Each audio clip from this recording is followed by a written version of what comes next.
Ijambo ry'Imana ni itara. Ijambo ry'Imana ni umuco umurikira ibirenge vyanje mu nzira y'agakiza.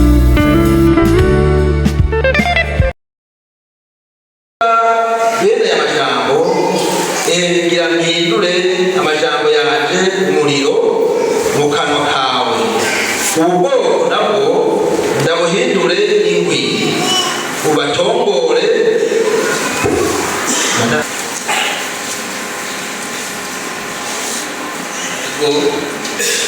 nakoze urabona cyari igihe cy'umugararizo, hanyuma yizimya amafuge ntibabyumve, ariko Imana yambaye imiryango myinshi amajambo yawe ndayimwe ubwoko nabwo abo murwanya ndabahindura inkwi zumye zimwe zitagira amanyama n'ubwese ugaze zirikishijwe mu nyoto zitarumba.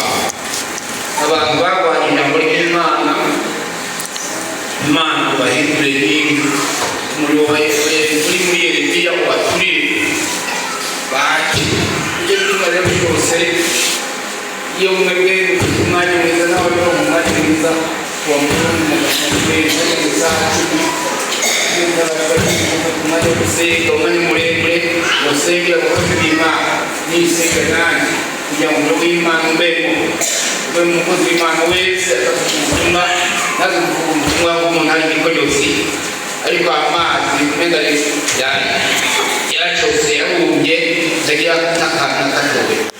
Rero niko gikora cyane usenge nk'umukozi w'ubutumwa, nk'umukozi w'ubutumwa akwiye kubamo umuriro w'Imana uturira wasonga yakorera abantu. Urumva Imana yagomba kwaturira, avuga ijambo ry'ubushobozi rigaturira intege z'abo bantu, amanyama bagira ibihari ukutihanza kwizwa bagakizwa gaturira ibyaha byabo. So guturira abantu bagomba kujya Imana agomba kwaturira muri ijambo ry'Imana riturira ibyaha biri muri bo, bagashya bagataka bagakomeza bakaboroga bakikurikiza yiwe akabasengera. Rero none umunsi ijambo ry'Imana rigomba kuvuga yuko umukozi w'Imana afite umuriro wawe.